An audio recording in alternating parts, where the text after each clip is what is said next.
नमस्कार मित्रों, मैं सोनिका चौधरी। आप सभी का स्वागत है आपके अपने YouTube channel study with Sonika Chaudhary में। आज हम एनसीईआरटी क्लास 10th की जो बुक है उसके चैप्टर नंबर 7 राष्ट्रीय अर्थव्यवस्था की जीवन रेखाएं का अध्ययन करेंगे। हम अपने प्रतिदिन के जीवन में विभिन्न सामग्रियां एवं सेवाओं का प्रयोग करते हैं। इनमें से कुछ क्या है, हमारे आसपास उपलब्ध होती है, जबकि कुछ अन्य चीजों की जरूरतें दूसरे स्थानों से लाकर पूरी की जाती है। तो वो किसके माध्यम से पूरी की जाती है? परिवहन के माध्यम से। वस्तुएं तथा सेवाएं मांग स्थल से आपूर्ति स्थल पर अपने आप नहीं पहुंच जाती।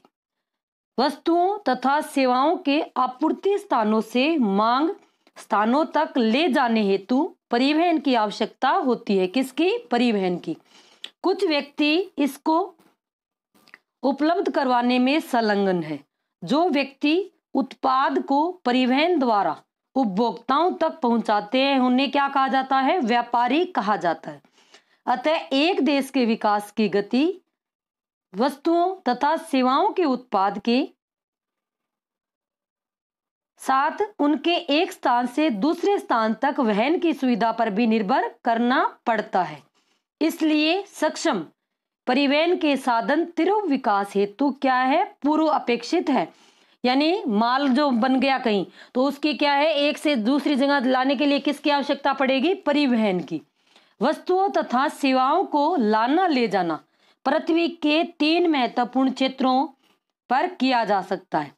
कौन कौन से? स्थल मार्ग, जल मार्ग और वायु मार्ग। इन्हीं के आधार पर परिवहन को स्थल, जल और वायु परिवहन में वर्गीकृत किया जा सकता है।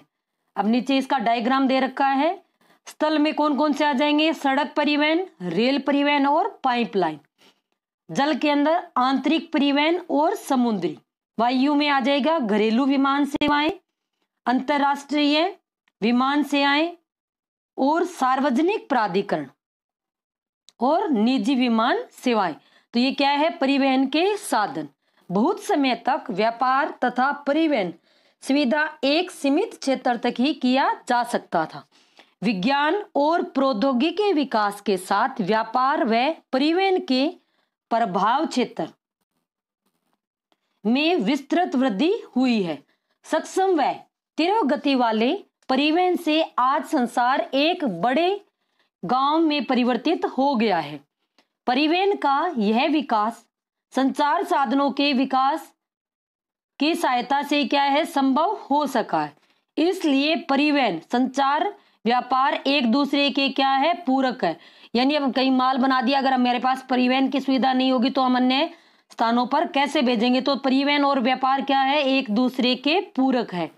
आज भारत अपने विशाल आकार, विविधताओं, भाषाई तथा सामाजिक व सांस्कृतिक बहुलताओं के बावजूद संसार के सभी क्षेत्रों से क्या है? सुचारू रूप से जुड़ा हुआ है। रेल, वायु, जल परिवहन, समाचार पत्र, रेडियो, दूरदर्शन, सिनेमा तथा इंटरनेट आदि इसके सामाजिक आर्थिक विकास में अनेक प्रकार से सहायक है। स्थानिक से अंतरराष्ट्रीय स्तरीय व्यापार ने अर्थव्यवस्था को क्या है? जीवन शक्ति दी है। इसने हमारे जीवन को समृद्ध किया है और आरामदायक जीवन के लिए सुविधाओं व साधनों में क्या है? बढ़ोतरी की है। इस अध्याय में पढ़ेंगे कि किस प्रकार आधुनिक संचार तथा परिवहन के साधन हमारे देश और इसकी आधुनिक अर्थव्यवस्था को संचालित करते हैं। अतः यह स्पष्ट है क्या कि सघन व सक्षम परिवहन का जाल तथा संचार के साधन आज विश्व, राष्ट्र व स्थानीय व्यापार हेतु क्या है? पूर्व अपेक्षित है। यानी परिवहन मुख्य भूमिका निभाता है किसमें? व्यापार की तरक्की में या व्यापार से जो व्यापारी है उनके माल को इधर से उधर ले जाने में। परिवहन, सबसे पहले स्थल परिवहन। भारत विश्व के सर्वाधिक सड़क जाल वाले देशों में से एक है। यह सड़क जाल लगभग कितना है? 56 लाख किलोमीटर है। भारत में सड़क परिवहन रेल परिवहन से पहले आरंभ हो गया था। यानी रेल तो कब आई थी? 1853 में अंग्रेजों के समय। लेकिन जो सड़क परिवहन है वो क्या है? पहले से ही प्रारंभ हो गया था।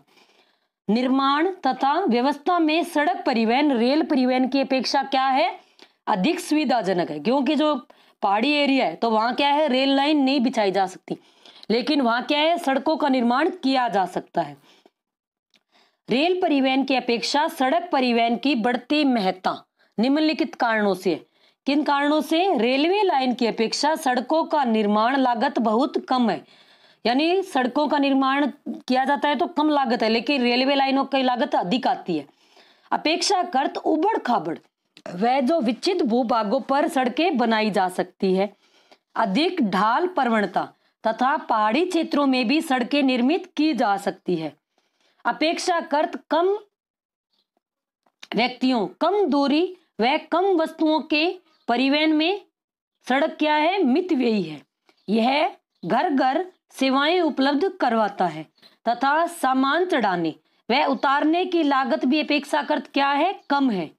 सड़क परिवहन अन्य परिवहन साधनों के उपयोग में एक कड़ी के रूप में कार्य करता है, जैसे सड़कें रेलवे स्टेशन, वायु व समुद्री पत्तनों को जोड़ती है। अब जो सड़कें हैं वो क्या है, जल मार्ग, वायु मार्ग, ये सभी को इनके आपस में जोड़ती हैं। वायु मार्ग से हम प्लेन से कहीं एक जगह से दूसरी जगह चले गए, लेकिन बाद में हमें क्या है, सड़क मार्ग से ही कहीं जाना, होटल वगैरह में जाएंगे तो किससे जाएंगे, सड़क मार्ग से।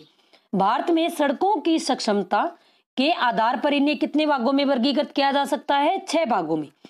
राष्ट्रीय राजमार्ग के मानचित्र देखें और इन सड़कों की महत्वपूर्ण भूमिका बताएं। आगे मानचित्र दे रखा है। अब स्वर्णिम चतुर्भुज महाराजमार्ग सरकार ने दिल्ली, कोलकाता, चेन्नई, मुंबई व दिल्ली को जोड़ने के लिए क्या है, 6 लेन की एक वाली महाराजमार्गों की सड़क परियोजना प्रारंभ की है। अब ये शायद जो भारतमाला वाली है वो यही योजना है। इस परियोजना के तहत 2 गलियारे प्रस्तावित है। कहां से? उत्तर दक्षिण गलियारों जो श्रीनगर को कहाँ है, ऊपर से लेकर नीचे यहाँ कन्याकुमारी तक, और द्वितीय जो पूर्व पश्चिम गलियारा से लेकर यहाँ सिलचर असम तक तथा पोरबंदर गुजरात तक जोड़ती है। इस महाराजमार्ग का प्रमुख उद्देश्य भारत के क्या है, मेगा सिटी के मध्य की दूरी व परिवहन समय को न्यूनतम करना है। अब इन सड़कों का जब राजमार्गों का विकास हो जाएगा तो परिवहन की दूरी क्या है, न्यूनतम हो जाएगी, यानी एकदम ये सीधे आएंगे, न इधर उधर घूम के। यह राजमार्ग परियोजना भारत की राष्ट्रीय राजमार्ग प्राधिकरण NHAI के अधिकार क्षेत्र में है। अब ये कौन सी आ गया कि स्वर्णिम चतुर्भुज महाराजमार्ग, ये किससे किसको जोड़ता है, दिल्ली, कोलकाता और मुंबई, चेन्नई से चेन्नई को। राष्ट्रीय राजमार्ग देश के दूरस्थ भागों को जोड़ते हैं। ये प्राथमिक सड़क तंत्र है जिनका निर्माण व रखरखाव कौन करता है, केंद्रीय लोक निर्माण विभाग के अधिकार क्षेत्र में। इनके प्रमुख राष्ट्रीय राजमार्ग उत्तर से दक्षिण तथा पूर्व से पश्चिम दिशाओं में फैले हुए हैं। राज्य राजमार्ग राज्यों की राजधानियों को जिला मुख्यालयों से जोड़ने वाली सड़कें क्या कहलाती है, राज्य सड़कें कहलाती है। और ये राज्य तथा केंद्र शासित क्षेत्रों में इनकी व्यवस्था कौन करता है, जो PWD जिसको हम सार्वजनिक निर्माण विभाग कहते हैं, वो इसकी क्या करता है, रखरखाव करता है। जिला मार्ग ये सड़कें जिले के विभिन्न प्रशासनिक केंद्रों को जिला मुख्यालय से जोड़ती है। इन सड़कों की व्यवस्था का उत्तरदायित्व किसके पास है, जिला परिषद का होता है। अन्य सड़कें इस वर्ग के अंतर्गत वे सड़कें आती हैं, कौन सी, जो ग्रामीण क्षेत्रों गांवों को शहरों से जोड़ती है। प्रधानमंत्री ग्रामीण सड़क परियोजना के तहत इन सड़कों के विकास को विशेष प्रोत्साहन दिया गया है। जब प्रधानमंत्री ग्रामीण यानी जो गांवों को से जो सड़कें निकाली गई हैं वो कौन सी है, प्रधानमंत्री ग्रामीण सड़क योजनाओं के द्वारा ये सड़कें, इनको काफी प्रोत्साहन मिला है। इस परियोजना के कुछ विशेष प्रावधान है क्या, कि जिससे में देश के प्रत्येक गांव को प्रमुख शहरों से पक्की सड़कों, वे सड़कें जिन पर क्या है वर्ष भर वाहन चल सके के द्वारा जोड़ना प्रस्तावित है। किस योजना के तहत, प्रधानमंत्री ग्रामीण सड़क जो योजना के तहत। अब ये राष्ट्रीय राजमार्ग दे रखे, अब जो जम्मू से श्रीनगर से ये आगे कहां तक है, कन्याकुमारी तक आ गया, और इधर से कहां है, सिलचर से लेके ये पोरबंदर तक, ये वाला जो राजमार्ग जो 6 लेन वाला है। अब इसमें स्वर्णिम चतुर्भुज, उत्तर दक्षिण गलियारा, पूर्व पश्चिम गलियारा और राष्ट्रीय राजमार्ग संख्या सहित इसमें सब ये दे रखे हैं। अभी जो पशुधन सहायक का जो पेपर था वेटरनरी डॉक्टर वाला, तो उसमें ये क्वेश्चन आया था कि जो सर्वाधिक छोटा राष्ट्रीय राजमार्ग है वो कौन सा है, उसकी संख्या पूछी गई थी। सीमांत सड़कें, उपरोक्त सड़कों के अतिरिक्त भारत सरकार प्राधिकरण के अधीन सीमा सड़क संगठन है, जो देश के क्या है सीमांत क्षेत्रों में सड़कों का निर्माण व उनकी देखरेख करता है। यह सड़क जो संगठन है कब बनाया गया था? 1960 में। भारत सरकार प्राधिकरण, यह संगठन 1960 में बनाया गया था, जिसका कार्य क्या है? उत्तर तथा उत्तरी पूर्वी क्षेत्रों में सामरिक महत्व की सड़कें, जो सैनिक महत्व की सड़कें हैं, का विकास करना है। इन सड़कों के विकास से दुर्गम क्षेत्रों में अभिगम्यता बढ़ी है और ये इन क्षेत्रों के क्या है आर्थिक विकास में भी सहायक हुई है। जो सीमांत क्षेत्र है वहां सड़कों का विकास हो गया तो परिवहन क्या हो गया? सुलभ हो गया। तो इस कारण क्या है इनका आर्थिक विकास भी संभव हुआ है। क्या? क्योंकि यहाँ से माल एक स्थान से दूसरे स्थान तक ले जाया सकता है। क्या आप जानते हैं क्या कि विश्व की सबसे लंबी राजमार्ग सुरंग कौन सी है? अटल टनल, जो कितनी है? 9.02 किलोमीटर है, सीमा सड़क संगठन द्वारा बनाई गई है। यह जो सुरंग है वो पूरे साल मनाली को किससे जोड़ेगी? लाहौल स्पीति घाटी से जोड़ती है।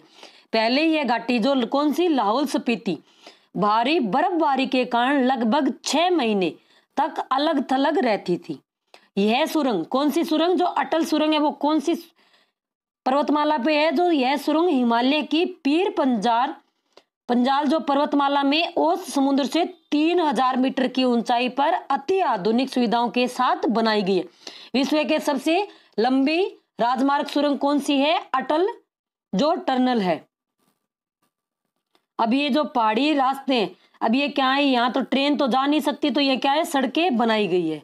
सड़क निर्माण में प्रयुक्त पदार्थ के आधार पर भी सड़कों को कच्ची पक्की में वर्गीकृत किया जाता है।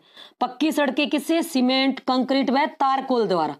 अतः ये 12मासी सड़कें हैं। कच्ची सड़कें क्या है? वर्षा काल में अनुपयुक्त हो जाती है, क्योंकि उनकी जो मिट्टी बह जाती है तो बाद जगह जगह क्या है? गड्ढे बन जाते हैं। उत्तर पूर्वी सीमा सड़क पर यातायात, ये अरुणाचल प्रदेश। रेल परिवहन, भारत में रेल परिवहन वस्तुओं तथा यात्रियों के लिए क्या है? सर्वाधिक प्रमुख साधन है। रेल परिवहन अनेक कार्यों में सहायक है, जैसे व्यापार, भ्रमण, तीर्थ यात्राएं गवर्नमेंट करवाती है ना, जो 60 साल से ऊपर हो जाते हैं उनको तीर्थ यात्राएं फ्री में, लंबी दूरी तक सामान का परिवहन आदि। एक प्रमुख परिवहन के साधन के अतिरिक्त पिछले 150 वर्षों से भी अधिक समय से भारतीय रेल एक महत्वपूर्ण समन्वयक के रूप में जानी जाती है। भारतीय रेलवे देश की अर्थव्यवस्था, उद्योगों व कृषि के तीव्र गति के विकास के लिए उत्तरदायी है। भारतीय रेल परिवहन देश का सर्वाधिक बड़ा सार्वजनिक क्षेत्र का प्राधिकरण है।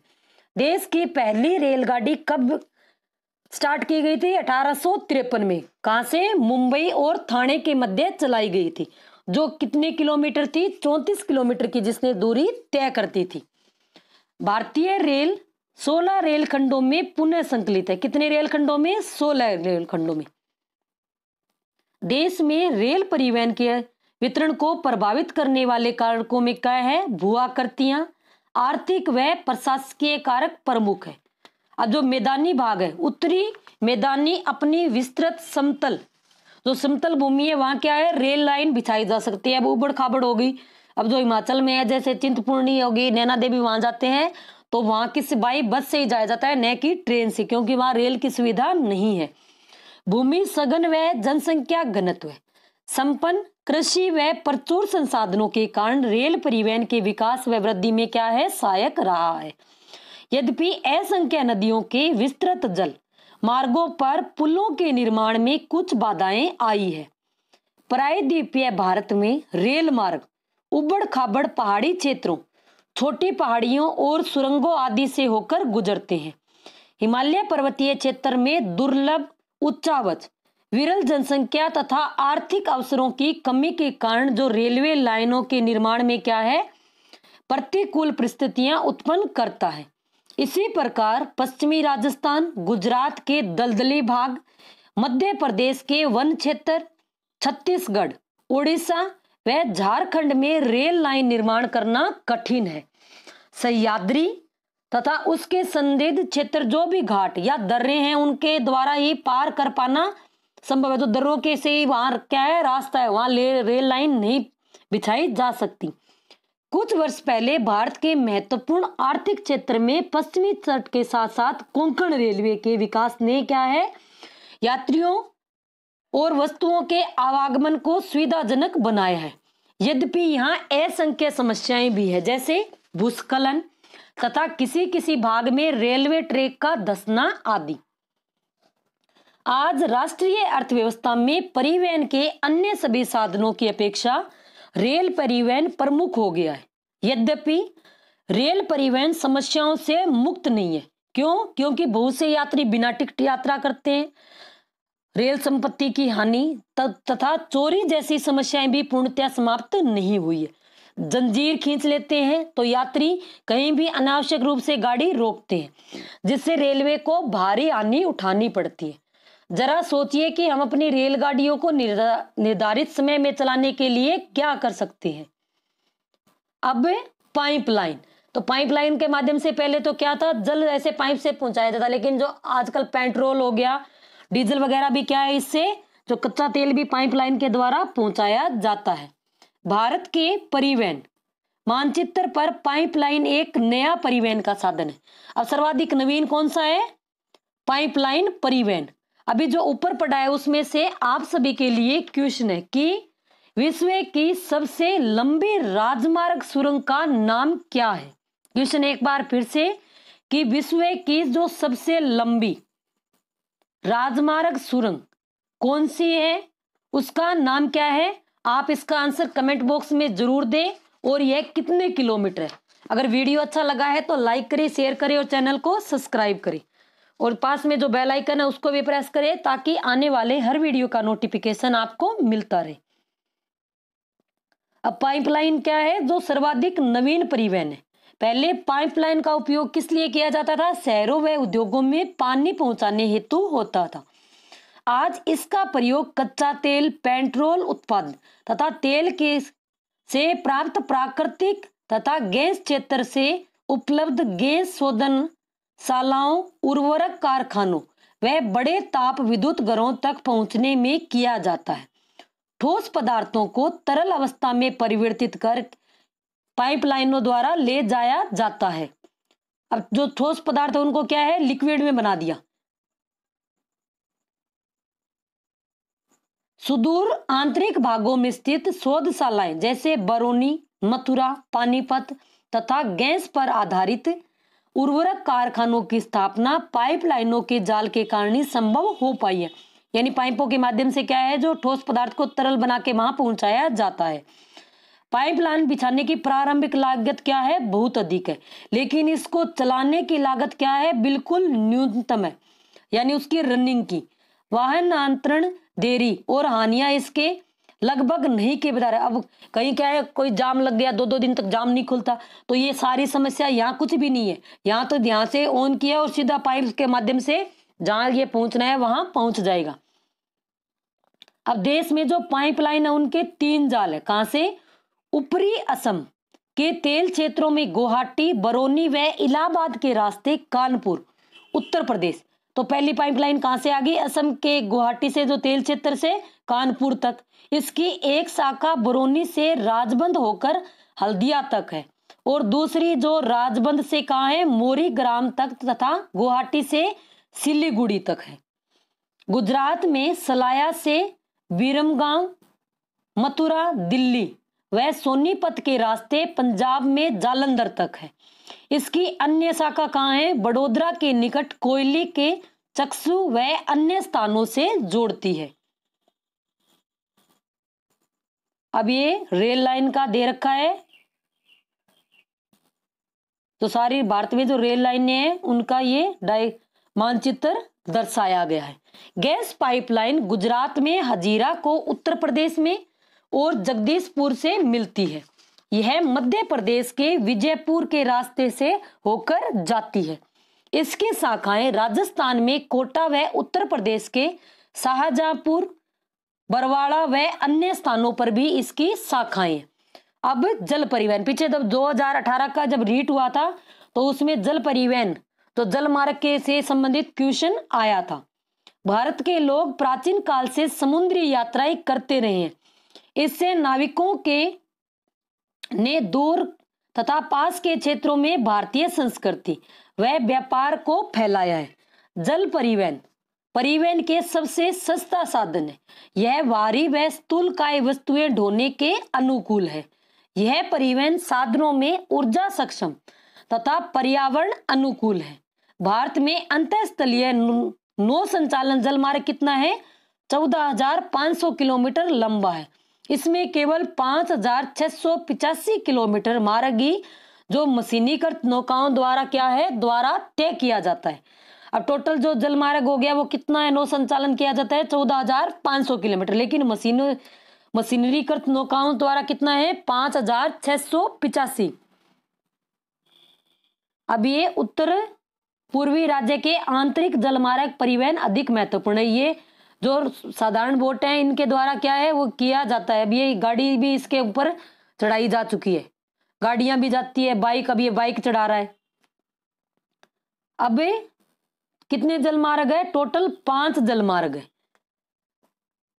2018 रीट में ये वाला क्वेश्चन आया था कि हल्दिया तथा इलाहाबाद के मध्य गंगा जलमार्ग जो 1620 किलोमीटर लंबा है, 9 गम्य जलमार्ग संख्या क्या है? 1 है।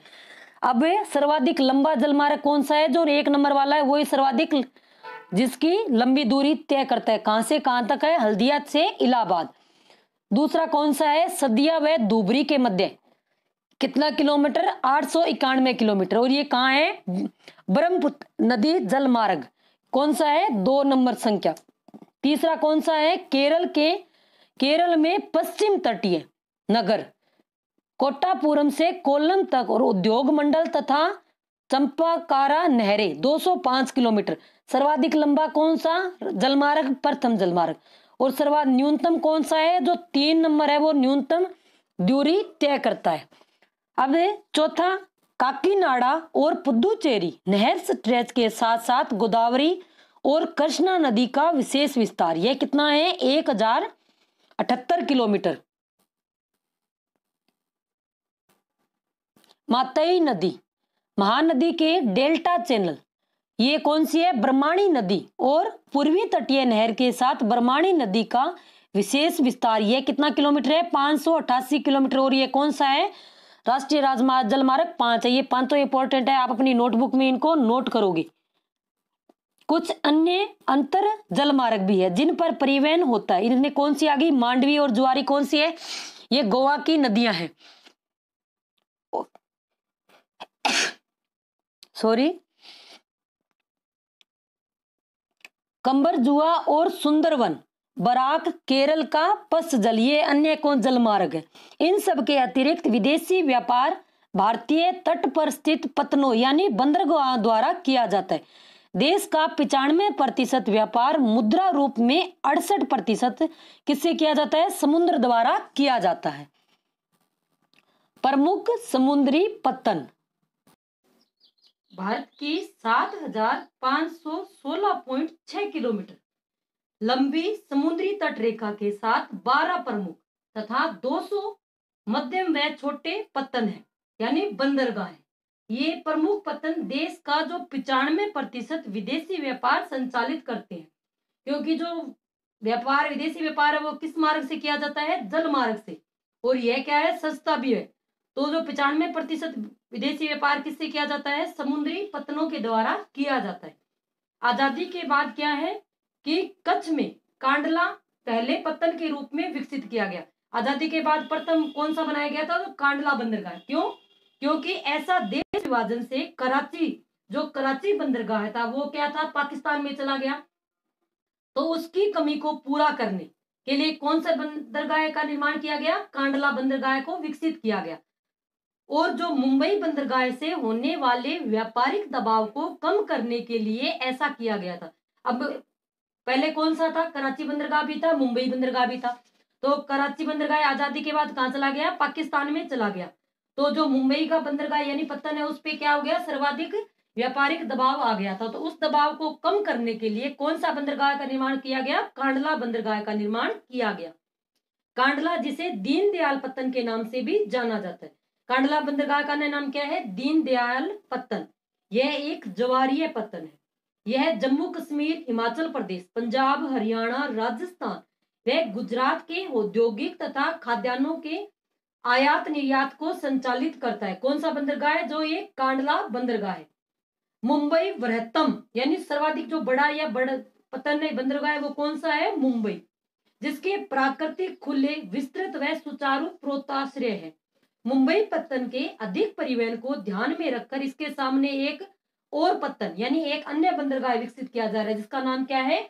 जवाहरलाल नेहरू पत्तन विकसित किया गया, जो इस पूरे क्षेत्र को एक समूह है पत्तन की सुविधा भी प्रदान कर सके। अब जो मुंबई बंदरगाह है उसके साथ कौन सा बनाया गया है? जो जवाहरलाल नेहरू अन्य बंदरगाह है। और उसके भार को कम करने के लिए कौन सा बनाया गया? कांडला बंदरगाह है। लोहे एसक के निर्यात के संदर्भ में मारमा गांव पत्तन देश का महत्वपूर्ण पत्तन। अब क्वेश्चन आ सकता है कि लोहे निर्यात के लिए कौन सा बंदरगाह महत्वपूर्ण है? तो कौन सा है? मारमा गांव पत्तन। यहाँ देश से के कुल निर्यात का आधा यानी 50% लोहे एसक निर्यात किया जाता है। कर्नाटक में स्थित न्यू मैंगलोर पत्तन कुंद्रे मुख खानों से निकले लोहे एसक का निर्यात करता है। सुदूर दक्षिण पश्चिम में कोच्चि पत्तन है। यह एक वैलून के मुहाने पर स्थित एक प्राकृतिक पोताश्रय है। पूर्वी तट, जो भारत का जो इधर से पूर्वी तट है, इधर कौन सा है? तमिलनाडु में दक्षिणी पूर्वी छोर पर तूतीकोरम पत्तन है। कौन सा बंदरगाह है? तूतीकोरम। यह एक प्राकृतिक पोताश्रय है। अब जो तूतीकोरम बंदरगाह है वो क्या है? प्राकृतिक पोताश्रय तथा इसकी पृष्ठभूमि भी अत्यंत समृद्ध है।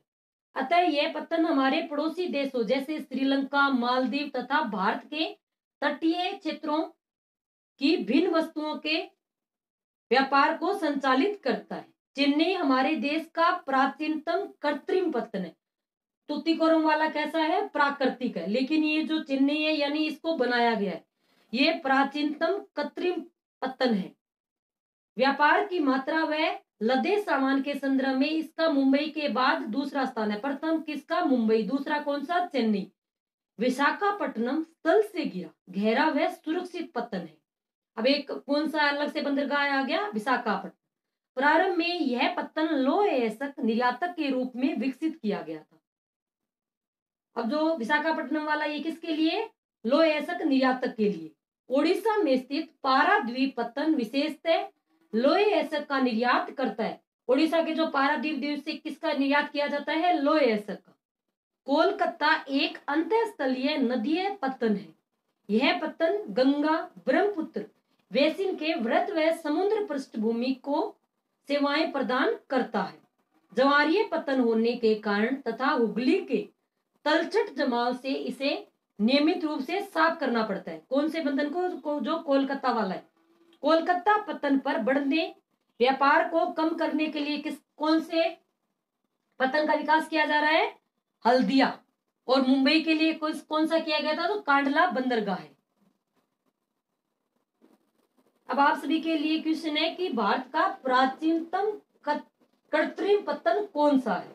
क्वेश्चन एक बार फिर से कि भारत का जो प्राचीनतम भी है और कृत्रिम भी है, जो प्राचीनतम और जो कृत्रिम बंदरगाह है वह कौन सा है? इसका आंसर आप कमेंट बॉक्स में जरूर दें।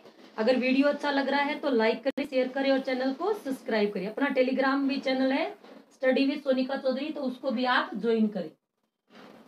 वायु परिवहन। आज वायु परिवहन तीव्रता, आरामदायक व प्रतिष्ठित परिवहन का साधन है। इसके द्वारा अति दुर्गम स्थानों जैसे ऊंचे पर्वत, मरुस्थलों, घने जंगलों व लंबे समुद्री रास्तों को सुगमता से पार किया जा सकता है। किसके द्वारा? वायु परिवहन के द्वारा।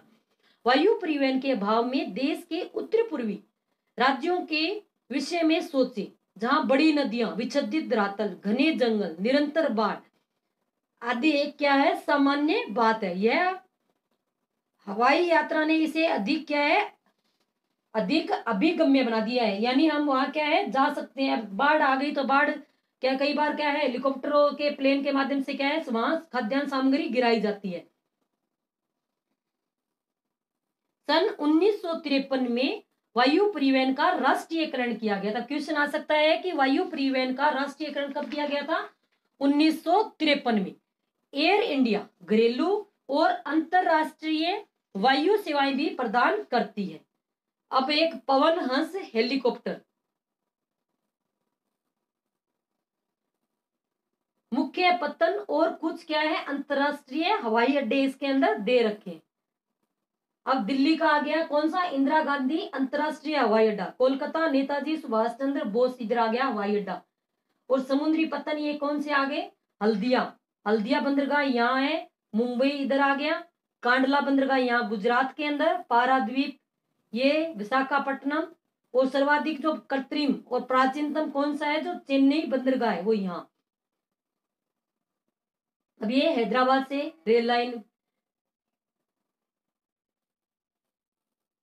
लिमिटेड तेल व प्राकृतिक गैस आयोग को इसकी अपतटीय संक्रियाओं में तथा अगम्य व दुर्लभ भूभागों जैसे उत्तरी पूर्वी राज्यों जम्मू कश्मीर, हिमाचल प्रदेश व उत्तराखंड के आंतरिक क्षेत्रों में क्या है हेलीकॉप्टर सेवाएं उपलब्ध करवाता है। कौन करवाता है? जो पवन हंस हेलीकॉप्टर लिमिटेड। अब एयर इंडिया से जुड़े देशों के नाम बताइए। ये क्या है बच्चों के लिए कार्यक्रम इसमें दे रखे हैं क्रियाकलाप। हवाई यात्रा सभी व्यक्तियों की पहुंच में नहीं है क्योंकि ये काफी महंगी होती है। केवल उत्तरी पूर्वी राज्यों में इन सेवाओं को आम आदमी तक उपलब्ध कराने हेतु विशेष प्रबंध किए गए। अब आम आदमी इसमें नहीं जा सकता, लेकिन जो उत्तर भारत के जो उत्तर पूर्व के राज्य हैं, यहाँ से जो राज्य है जिनको हम सेवन सिस्टर नाम से जानते हैं, वहां क्या है आम आदमी भी इन सेवाओं का उपयोग कर सकता है। संचार सेवाएं जब से मानव पृथ्वी पर अवतरित हुआ है उसने विभिन्न संचार माध्यमों का प्रयोग किया है, लेकिन आधुनिक समय में बदलाव की गति तीव्र है।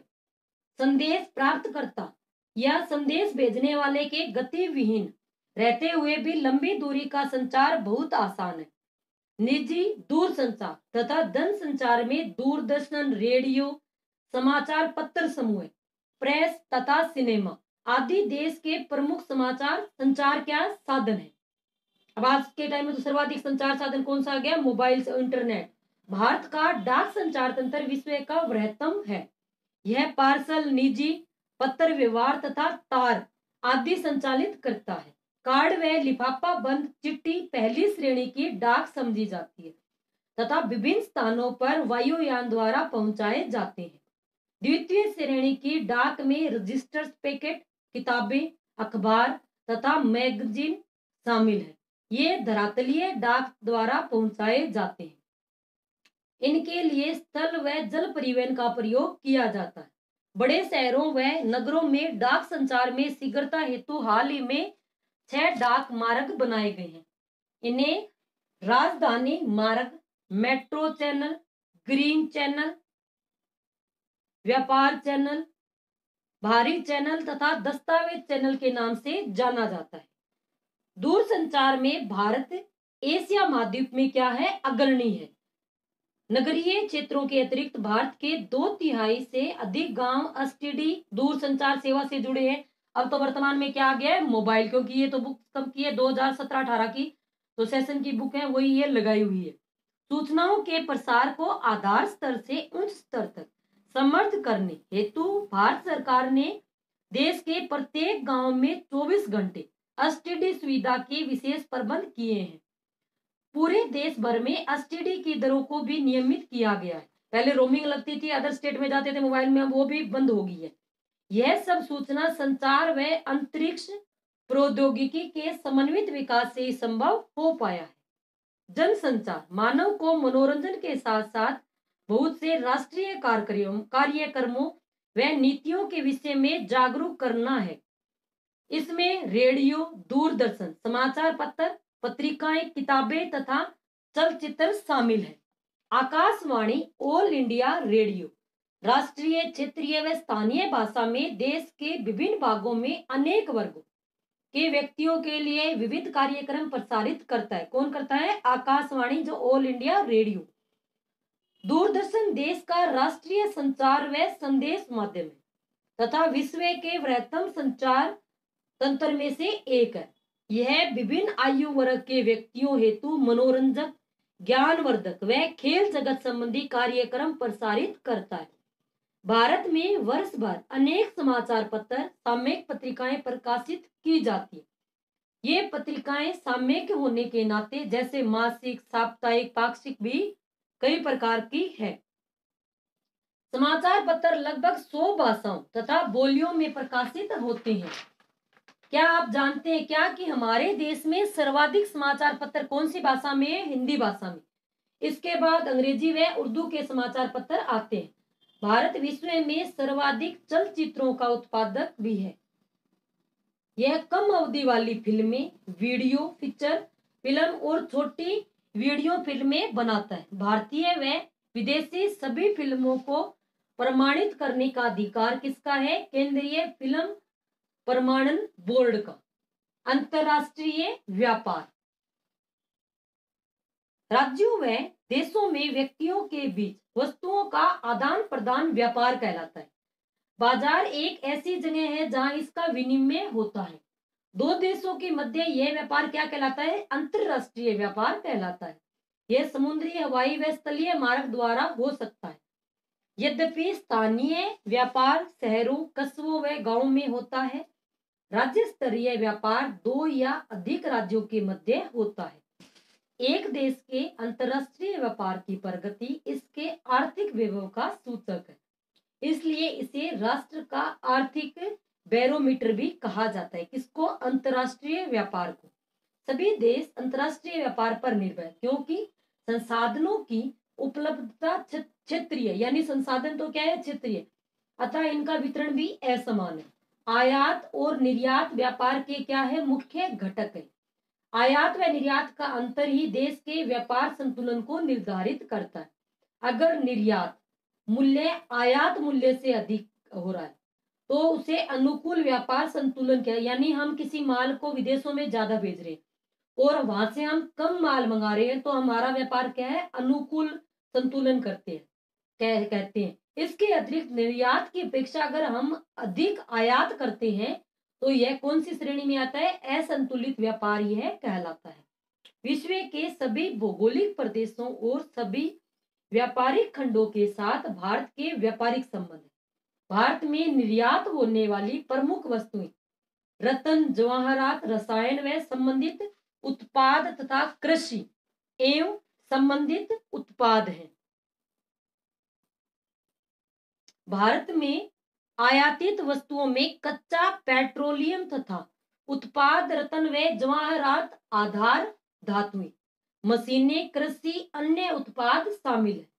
भारत अंतर्राष्ट्रीय स्तर पर एक सॉफ्टवेयर महाशक्ति के रूप में उभरा है तथा सूचना प्रौद्योगिकी के माध्यम से अत्यधिक विदेशी मुद्रा अर्जित कर रहा है। यानी जो टेक्नोलॉजी के माध्यम से क्या है? हम विदेशी मुद्रा अर्जित कर रहे हैं। पर्यटन को क्या है? उद्योग का दर्जा दिया जा चुका है। पिछले 3 दशकों में भारत में पर्यटन उद्योग में महत्वपूर्ण वृद्धि हुई है।